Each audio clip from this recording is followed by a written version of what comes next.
कमज़ोर कैसे? कमज़ोर सर, परिवार को ऐसा कमज़ोर हो। मैं इस रास्ते पे आ गया हूँ कि मैं अगर मेरे को न्याय नहीं मिला तो मैं कुछ भी करने को तैयार हो सकता अपना परिवार के लिए। आर्मी के हैं तो कोई हमारा आर्मी का कोई मान सम्मान नहीं है, वैल्यू नहीं है। हाँ, माँ बाप को जाके धमकी देते हैं कि तेरा बेटा आएगा तो तेरे बेटा को पहले मारेंगे। पुलिस वाला बोलता है कि तुम हाथ में चूड़ी पहना हुआ है, तुम लोग अपने रोक लो।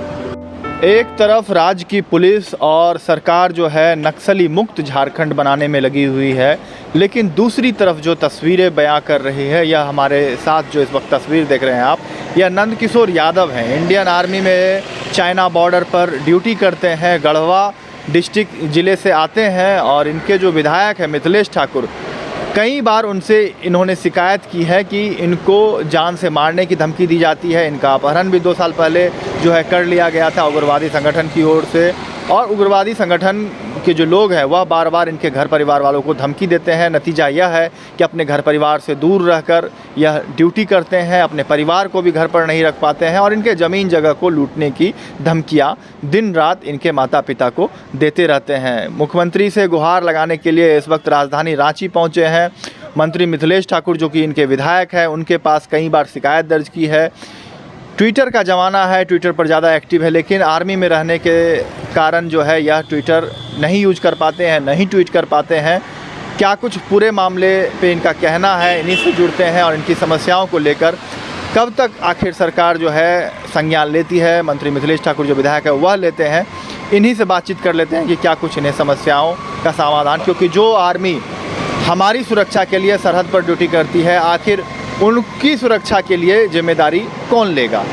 इनकी जो समस्या जो इस वक्त इनके साथ हो रही है, परिवार वालों के साथ हो रही है, क्या कुछ कहना है वहाँ के समस्या को लेकर जो उग्रवादी संगठन की ओर से इन्हें धमकी दी जाती है, इन्हीं से देखिए। बताइए क्या समस्या है आपकी, क्या नाम है आपका? मेरा नाम नंदकिशोर यादव हुआ। मैं भारतीय सेना के जवान हूँ।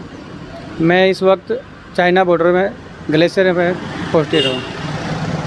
मैं जब भी छुट्टी आता हूँ तो मुझे वहाँ के कुछ लोग हैं जो पूर्व नक्सली हैं, वो तंग करते हैं मेरे माँ बाप परिवार को, और मेरा ज़मीन कब्जा कर रखे हैं। इसी की वजह से वो उनके साथ विवाद होता रहता है बीच बीच में।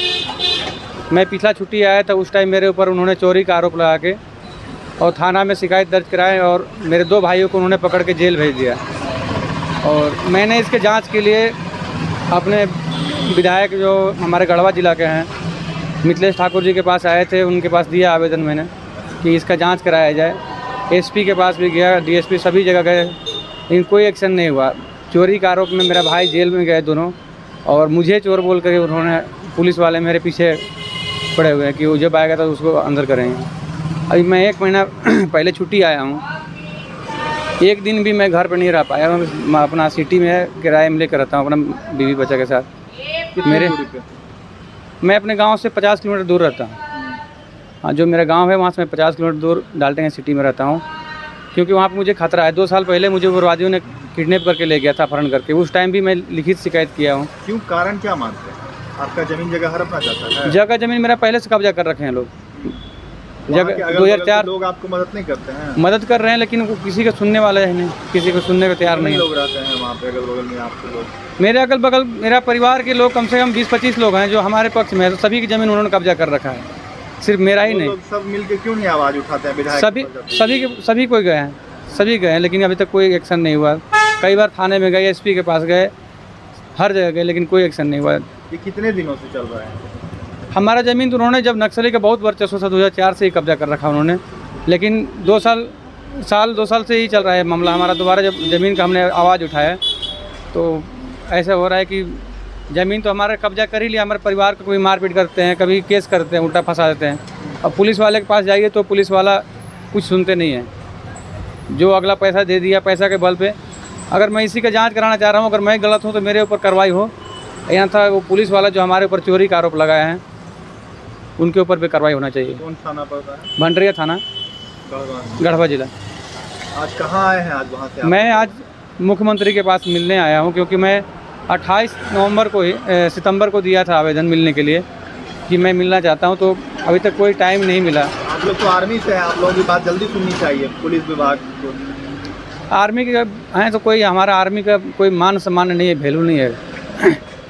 आप लोग का डिपार्टमेंट में आपने क्यों नहीं शिकायत किया? मैं दिया हूँ, वहाँ से भी लेटर आया है मेरा, हाँ। वहाँ से भी लेटर आया है कि मेरे मीटर को जांच किया जाए, लेकिन हमारा जो लेटर आता है वहाँ से उसको लोग दबा देते हैं, पुलिस वाले, लोकल पुलिस थाना वाले। आता है। हाँ, थाना भी, एसपी में 3 जगह दिया हूँ, लेकिन अभी तक वहाँ से मेरा सीओ साहब ने कई बार लेटर लिखा, अभी फिर लिखे, अभी लेटर एक और आने वाला, लेकिन कोई एक्शन नहीं होता है, कोई फ़ायदा नहीं होता है। क्या डर है आपको, क्या गुहार लगा रहे हैं आप?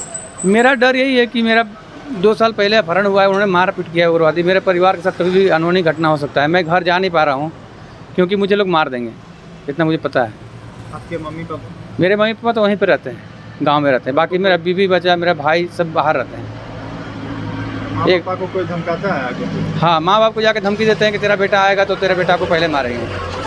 वहाँ के लोग उग्रवादी? उग्रवादी के लोग नहीं, मतलब उग्रवादी जो पहले चल चुके हैं, पूर्व उग्रवादी हैं, वही लोग आके धमकी देते हैं कि तेरा बेटा को पहले। हमारे ही गांव के हमारे परिवार के ही हैं, गोतिया परिवार में आते हैं, वो पहले नक्सली में रहते थे और अभी भी वो नक्सली में हैं, लेकिन पुलिस का भी ऐसा ही करते हैं काम। क्या नाम है? नाम वगैरह? नाम उनका सुनील यादव, अनिल यादव है, उनका फादर का नाम है जगदीश यादव। यही लोग हैं? हाँ, यही लोग। ये मिले हुए हैं उग्रवादी हाँ, संगठन? उग्रवादी संगठन में रहे हुए हैं, पहले चले हैं, चाहते हैं ज़मीन? हड़प रखे हैं ज़मीन को हमने। हाँ, हमारी ज़मीन को कब्जा करके उन्होंने बहुत दिन से ज़बरदस्ती घर बना रहे थे, हमने उसको मना किया, नहीं माने तो ज़मीन के जाकर के अपना कागज लगा के 44 लगवाया हमने, जो 144 लगने के बावजूद उन्होंने काम कर रहा था उसमें, पुलिस वाला का एप्लीकेशन दिया कि 44 लगा हुआ काम रोकिए, पुलिस वाला बोलता है कि तुम लोग हाथ में चूड़ी पहना हुआ है, तुम लोग अपने रोक लो। हमने फिर कुछ नहीं किया, बहुत दिन हो गया, तो लास्ट में उसको सही पूरा परिवार मिलकर रोकने गए कि नहीं घर बन जाएगा तो फिर कब्जा नहीं, हम अपना नहीं ले सकते वापस। इसी में हमारे ऊपर उन्होंने मारपीट और चोरी का आरोप लगा के 2 भाई को हमारा जेल भेज दिया और उनको सबसे टारगेट मेरे ऊपर है कि कब आएगा छुट्टी, उसको जेल भेजें। डीजीपी से गुहार नहीं लगाया आप लोग? नहीं, डीजीपी से तो गुहार नहीं लगाया हूँ मैं। ट्विटर का ज़माना है, ट्विटर पे ज़्यादा एक्टिव है, ट्वीट क्यों नहीं करते मुख्यमंत्री को, डीजीपी को?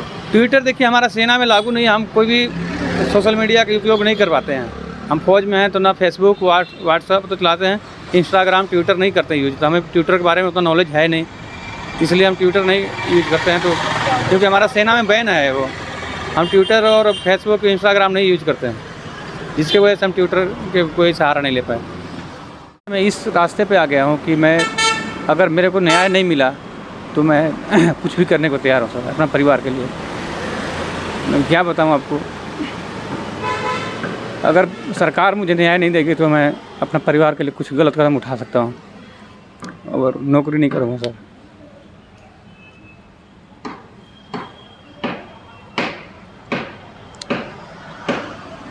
अब मैं क्या बताऊँ सर, अपने परिवार के लिए मैं बहुत दर दर भटक रहा हूँ। कब तक छुट्टी है? मेरी सर छुट्टी ख़त्म हो गई सर, मेरे 15 तारीख को ड्यूटी जाना था, लेकिन अब जब तक न्याय नहीं मिलेगा मैं नहीं जाऊँगा ड्यूटी में।